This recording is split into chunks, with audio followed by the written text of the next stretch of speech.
This is like the only like required dark cave you have to go through, which is really, really dumb.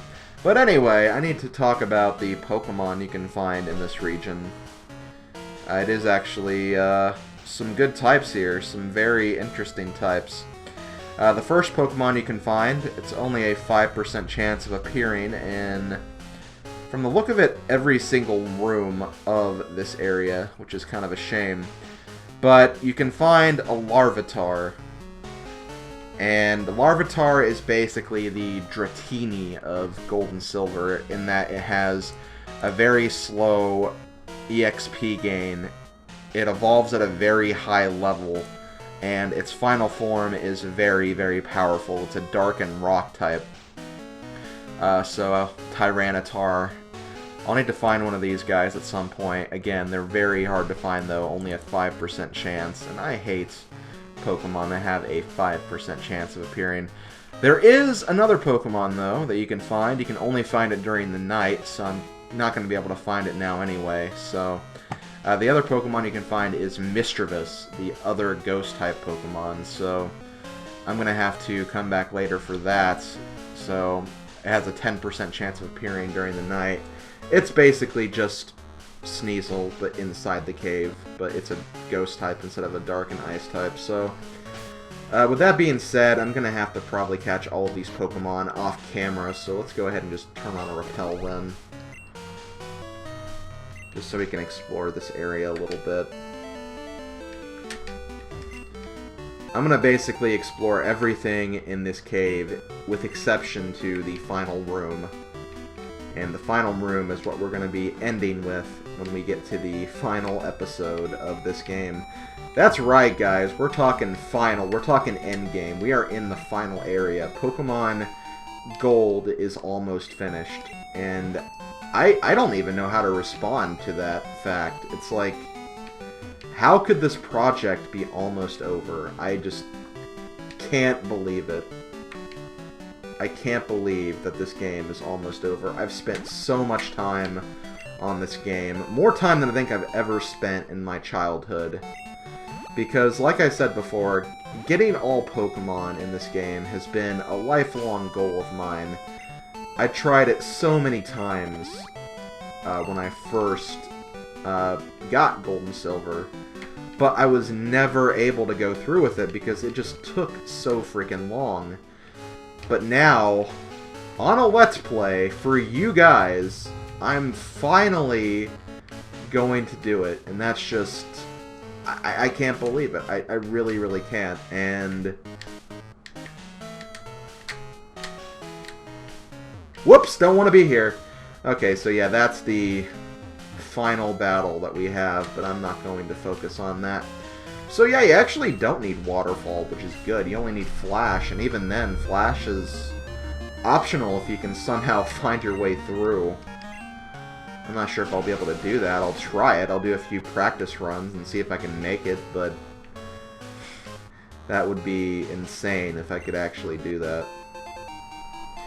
So basically what this comes down to is just looking for items in this area. This is really not a big area. I think it's actually bigger in Heart Gold and Soul Silver, because I think you need Rock Smash, Strength, and everything else that you need to get through a cave area. But in this game, it's relatively, I don't want to say bland, but, you know, not a lot you have to do, so that's good. Okay. So that's the final hoopla.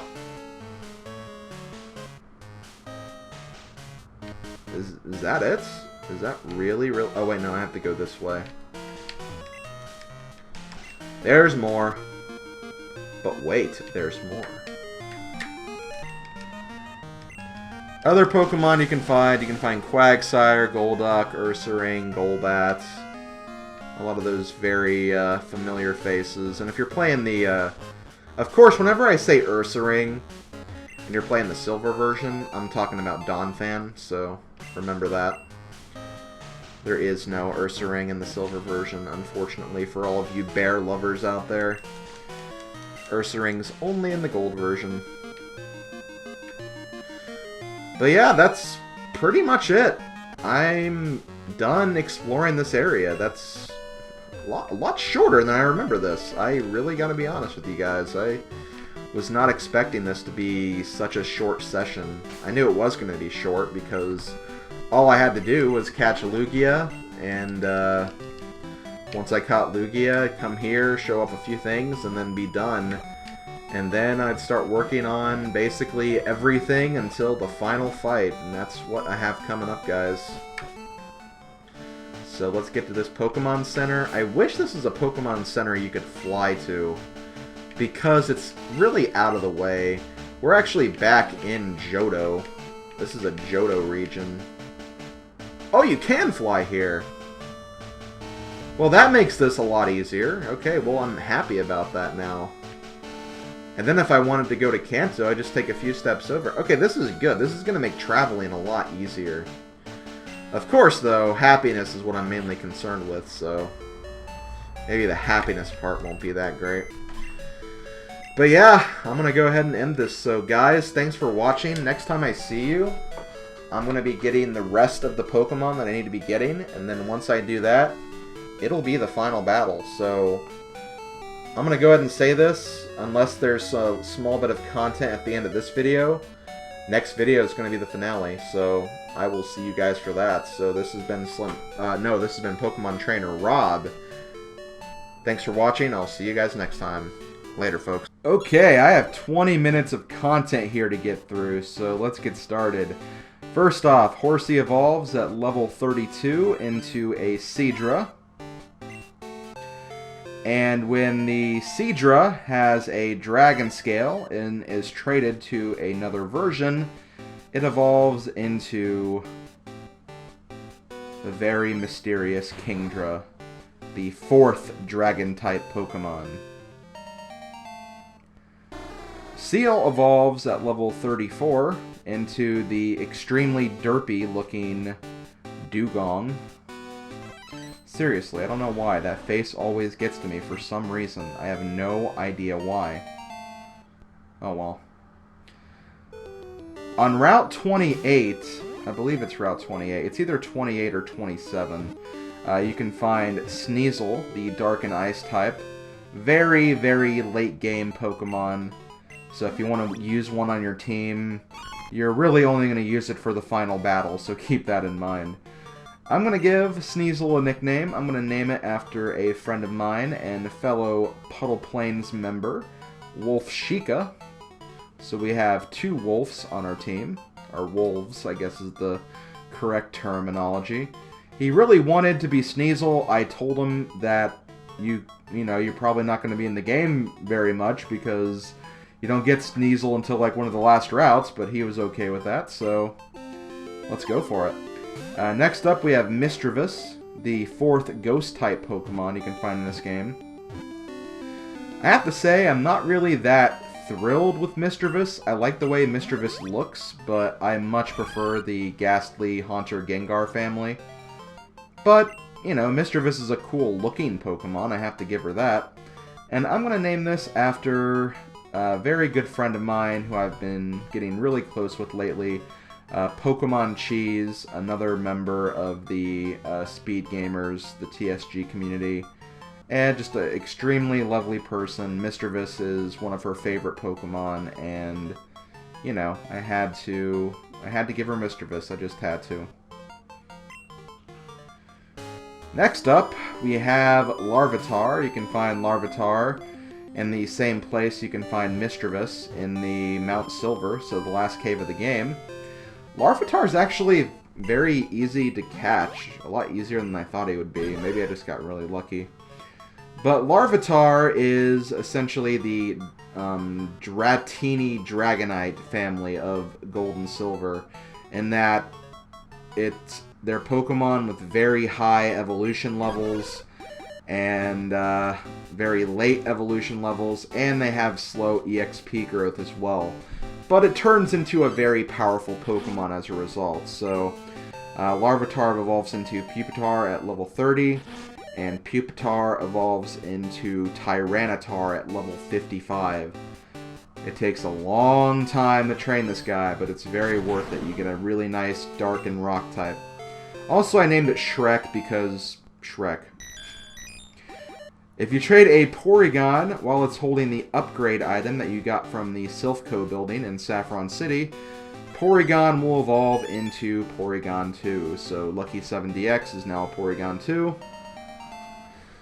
Another long time evolution we have here is Onix into Steelix. You use a metal coat for this trade evolution. You can get a metal coat as early as stealing one off of a Magnemite with Thief, or at the midway of the game when you are on the SS Aqua.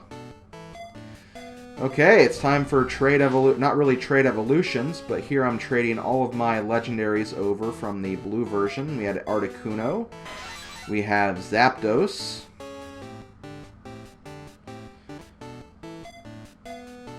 We have Moltres.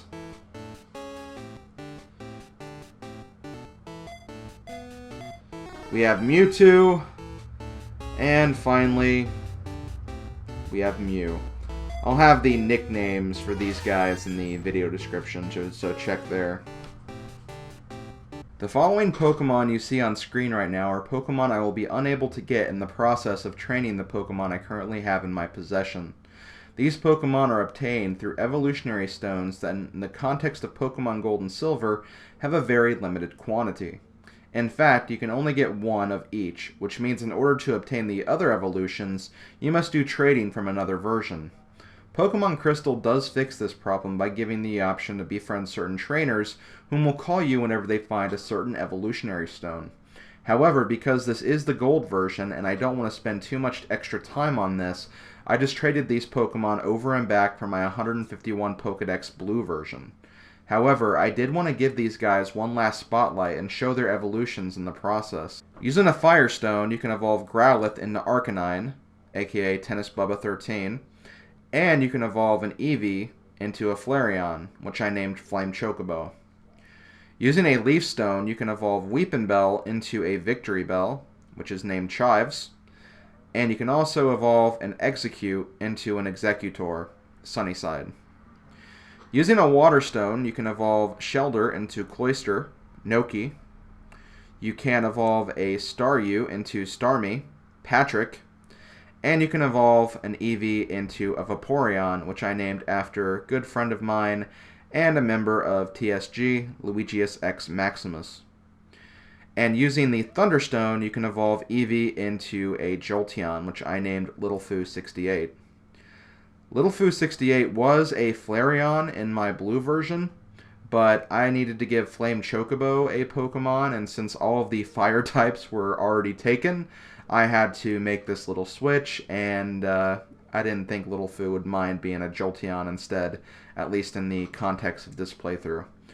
But yeah, that's pretty much all these Pokemon. I got them traded over. They will now count on my Pokedex, so let's add all 8 of them. Okay, the Pokemon First Gen exclusives don't end there. We still have some other Pokemon to get. First, we have all of the red, blue, and yellow starter Pokemon, although technically just red and blue starter Pokemon since he had to get them in a different fashion in Pokemon Yellow. But yeah, these are the starter faces of Pokemon Gen 1, and I'm happy to get them back into my party. First up, we have Bulbasaur. I'm going to nickname it Plant. Why? Because why not?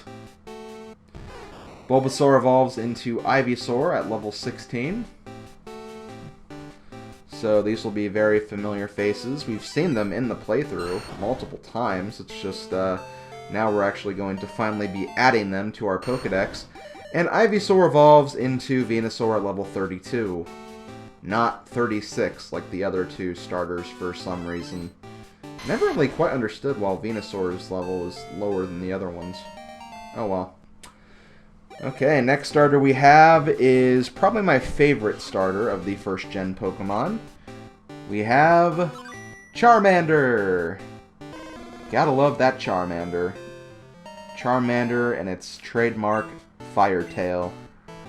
And I'm going to name this after a very, very good friend of mine, Illuweaver, a member of Puddle Plains, and has really become like one of my best friends over the past year.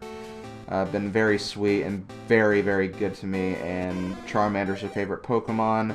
I couldn't think of a better dedication to give her than that. Charmander evolves into Charmeleon at level 16. And then evolves into Charizard at level 36. So that is another starter Pokemon completed. Look at that Charizard. Ready for action. Next up we have the final Kanto starter. We have Squirtle of the Squirtle Squad. Squirtle is the starter that I used in Pokemon Red Blue, or, well, just Blue version. And I'm going to name it after another Puddle Plains member. Not really around Puddle Plains very much. He's very recently started trying to start streaming as part of the Puddles TV community. We have Helfinator. He's a cool guy. Next, we have Wartortle. Squirtle evolves into Wartortle at level 16.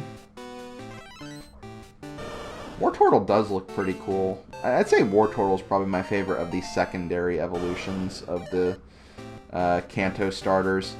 And then at level 36, Wartortle evolves into the very mighty and powerful Blastoise. So that's that. Okay, are you guys ready for some fossil Pokemon? Because I know I am. First up, we have, from the Red and Blue version, we have Ammonite. Ammonite has gotten a lot of fame and notoriety from the Twitch Plays Pokemon. So as a result, I'm going to name him Lord Helix. Because praise be to Helix. We don't need any domocracy. We need the Helix Fossil, the one and only Helix Fossil. Plus, I like Ammonite and Amistar better than Kabuto and Kabutops. Even though I will say that the Kabutops family looks cooler and more awesome. And Ammonite evolves into Amistar at level 40, so very, very late evolution. Thankfully, not as late as frickin' Dragonite and Tyranitar, though. And here's the other fossil, the Dome fossil Pokemon. We have Kabuto. Kabuto is very awkward and weird to raise because it can't really learn any water moves. And strangely enough, you have to use grass moves for a while. It knows Absorb, and I think at some point it learns Giga Drain. It's very weird. But I'm nicknaming it Pond after a good friend of mine, Pond the Great. Also known as Effin Pond on Twitter. Funny Twitter name, I have to say. And it evolves into Kabutops at level 40. Since we are talking about fossil Pokemon, I almost forgot about Aerodactyl. Aerodactyl is another Pokemon I traded over from my blue version, but you are completely capable of getting Aerodactyl in the gold and silver version as well if you trade a Chansey for it in one of the routes south of Lavender Town. As far as names go, I named this guy Paper Mario Guy after the guy who used to run the Koopa Ninja Bros channel. In the last playthrough, in the Pokemon Blue playthrough I mean, he was a Charizard, but since I gave that to someone else, I had to give him something, and since I didn't have any game footage of me getting Aerodactyl, I decided to show off this cool anime image instead. So thank you for being a good friend, and I hope you enjoy your new Pokemon. Okay, it's time to take care of happiness evolutions now. First up, we have Pichu into Pikachu. So Ishmael is once again the Pikachu that we all know and love him as. And I've been saving a Thunderstone just for this occasion. And now he's finally going to evolve into the very awesome, and I think almost kind of underrated Raichu. I really like Raichu. Not really a big fan of Pikachu, but when it comes to Raichu, I'm a big fan. I like Raichu a lot. So there we go. And finally, the final happiness level Pokemon. We have Chansey, which evolves into Blissey. The absolute tank of normal type Pokemon. Okay, the next thing we're going to go over are the roaming legendaries, perhaps the most frustrating part of an all Pokedex completion run. Even more so than happiness and trading. I easily spent upwards to 10 hours trying to catch these 3 jerks, and let me tell you, it was not easy and it was not fun.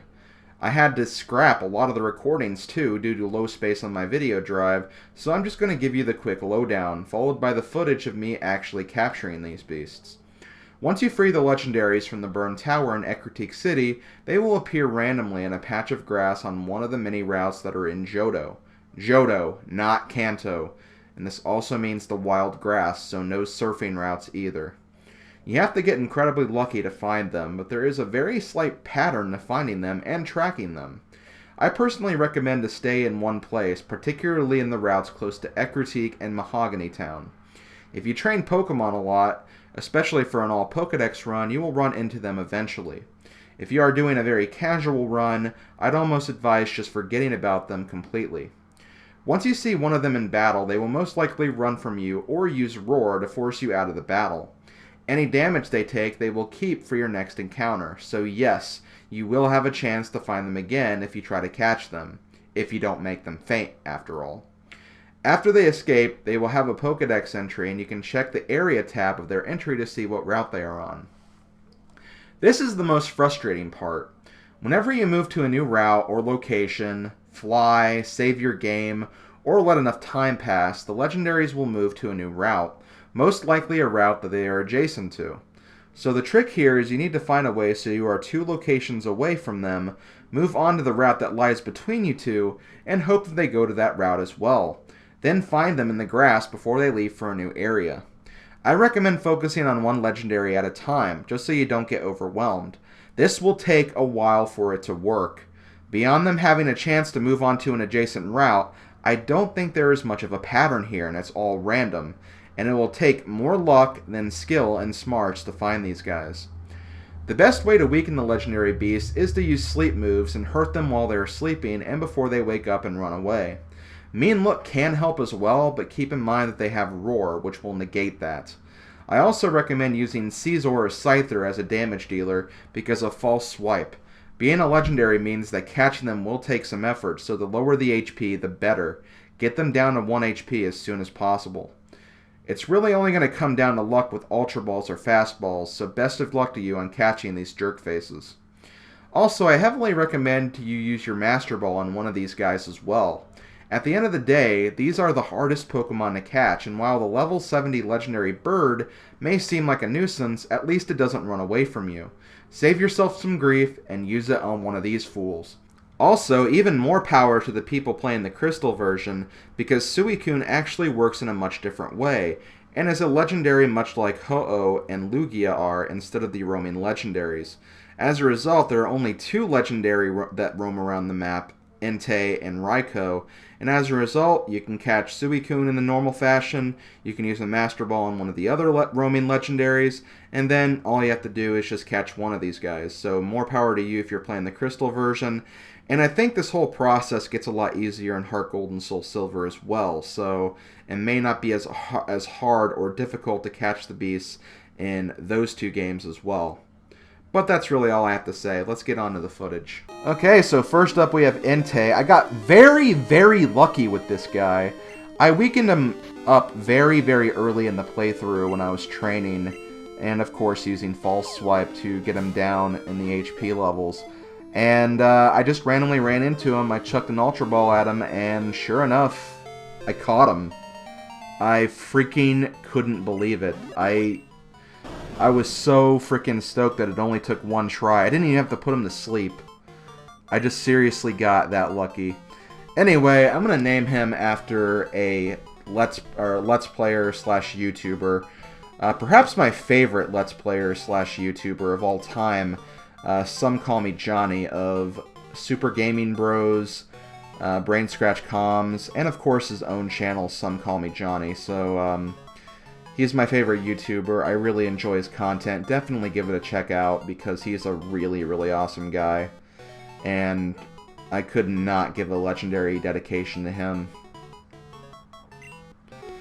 Next we have Suicune. Suicune was the biggest hassle to capture just because for some reason I could never put this guy to sleep.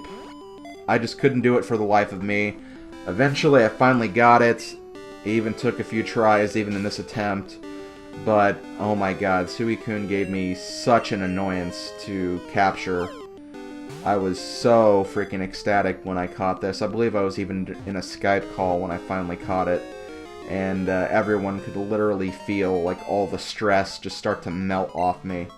So I was really, really happy to finally catch this guy. So here we have Suicune. I'm going to name it after another member of Brain Scratch Comms, a person that I've actually gotten to know a little bit. Maybe not to a huge personal degree, but I have talked to him on Skype a few times, even did some stream co-commentary. After XN Shadow, but I'm just going to call him XN Ted, because a lot of people just know him as Ted. So, there we go. And finally, we have the final roaming legendary, Raikou. As you can see, Raikou's not really weakened that much, but that's fine. Because I have a freaking Master Ball, and I'm going to use it. I'm not going to waste so many more hours trying to get this guy. I'm just going to get it out of my Pokedex and just finish off what I need to finish off with the Pokemon that I need to catch. So there we go. We have Raikou. We are now 250 out of 250 done with the Pokedex. Also, I'm going to give this guy the name Proton John after another Let's Player. A very influential Let's Player. He was one of the first, if not the first, Let's Player I ever watched. I wouldn't say I really draw a lot of inspiration from him, like, in terms of, like, his style of the way he does videos, but, you know, he kind of was the person that was around that kind of made me like, you know what, I want to do stuff like this someday, and, you know, I owe him a lot for that, so I decided to make him the final of the roaming legendaries. But that's not quite it. We have one more Pokemon to go.